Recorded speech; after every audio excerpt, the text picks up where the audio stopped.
한국에서 미국으로 원정 출산을 오시는 분들이 많다고 들었는데요. 저는 조금 특이하게 미국에서 살고 있지만 한국에 가서 아기를 낳고 왔습니다.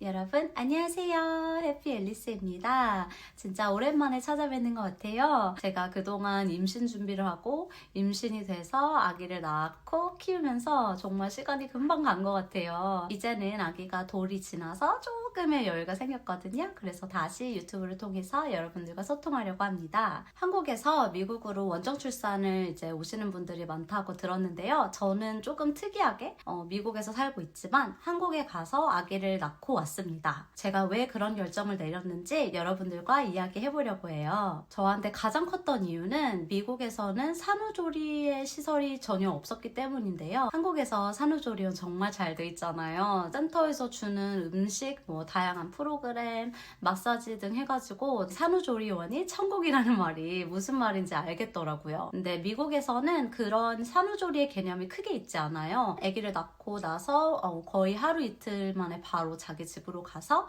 이제 아기를 돌보면서 자기 회복도 하는데요. 그래서 미국에서도 친정이나 시댁분들이 많이 와가지고 그 처음 며칠이나 일주일까지는 많이 도와주려고 하는 그런 분위기가 있는데요. 그런데 저희 같은 경우에는 부모님들이 다 멀리 계시고 그리고 이렇게 미국에 와가지고 저희 옆에서 도와주실 수 있는 상황이 아니었기 때문에 저랑 남편이 이 아기를 키우는 걸 전혀 모르는 상태에서 저의 몸도 회복시키면서 아기를 키운다는 게 저한테는 정말 무섭게 느껴지더라고요. 그나마 한인분들이 많은 지역에서 산후조리 시설이 최근에 조금 생기고 있다고 들었는데요. 제가 있는 지역 근처 버지니아에도 산후조리 호텔이 생겼다고 해서 제가 가격을 찾아봤는데 이게 하루에 100만 원이더라고요. 제가 아기 낳았을 때 기준으로 저는 2주에 500만 원 정도의 산후조리원 비용이 들었거든요. 마사지 비용 제외하고.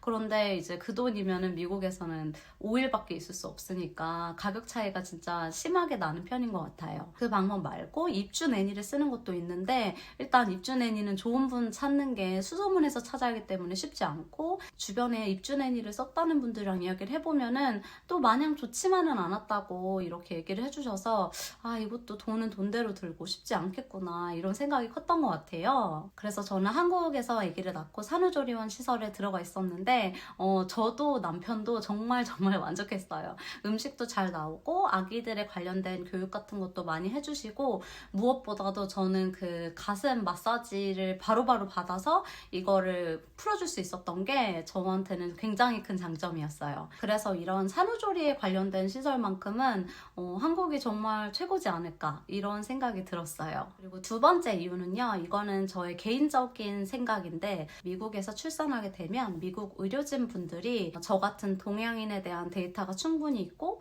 저희의 그런 신체적, 문화적인 차이를 다 신경 써줄 수 있을까에 대한 고민이 있었던 것 같아요. 실제로 서양인들과 동양인들의 신체적 구조가 굉장히 다르잖아요. 서양인들은 골반이 굉장히 넓고 그리고 아기들이 얼굴이 작아요. 그런데 대체적으로 동양인 분들은 골반이 좀 좁고 그리고 아기들이 얼굴이 좀 큰 편이에요. 그런 신체적에서 나온 차이가 회복에도 저는 영향이 있다고 생각이 들었거든요. 예를 들자면은 이제 회음부 절개를 한국에서는 거의 해주는 편인데 미국에서는 웬만한 의사들은 회음부 절개를 하지 않아요. 미국인들은 평균적으로 아기를 낳을 때 아래가 많이 찢어지지 않고 그리고 이게 내추럴한 거다라는 생각이 있는데 주변에서 보니까 이렇게 미국 의사분들이 찢어주지 않았다가 너무 아기 낳을 때 테어링이 심해서 수술을 몇 번이나 한 경우도 있고 그것 때문에 회복 기간이 많이 늘어나는 친구들도 있더라고요. 그리고 전반적으로 제가 느끼는 그런 의료적인 차이는요.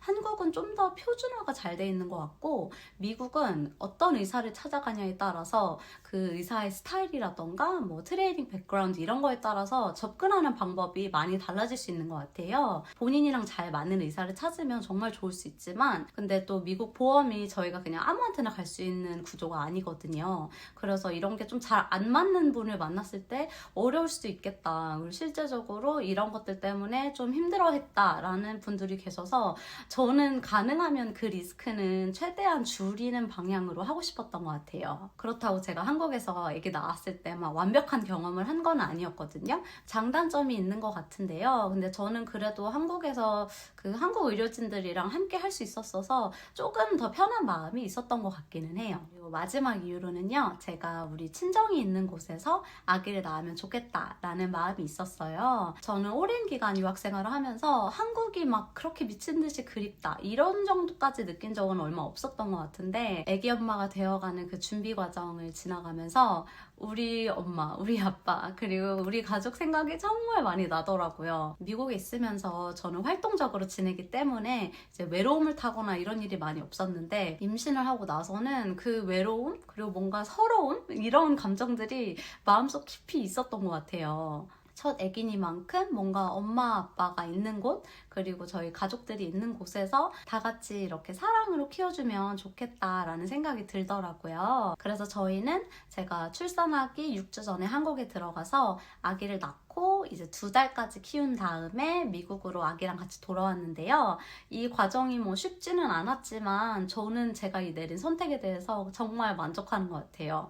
그러니까 정답이 없다고 생각해요. 산모마다 원하는 것들이 다르고 환경들도 다르기 때문에 본인한테 맞는 최선의 결정을 하면 된다고 생각하는데요. 저한테는 이 3가지 요소가 컸고, 한국에서 낳아도 아기가 이중 국적을 취득할 수 있는 상황이었어서 저희한테는 좀 더 그런 결정을 내리는 게 수월했던 것 같아요. 저처럼 유학생 출신이거나 1세대 이민자이신 분들은 이런 고민이 많이 들 것 같은데요. 제 이야기를 통해서 조금이라도 도움이 됐으면 좋겠고요. 그리고 저희 구독자분들 중에서 다르게 접근하신 분들 중에 이제 이야기를 나눠주시고 싶은 분들은 댓글에 남겨주시면 저희가 서로 참고하는 데 도움이 될 것 같습니다. 오늘은 이야기를 여기서 마치고요. 제가 다음번에는 임신 준비에 관련된 이야기를 몇 가지들 나눠드리려고 합니다. 그러면 다음번에 뵐게요. 여러분 안녕.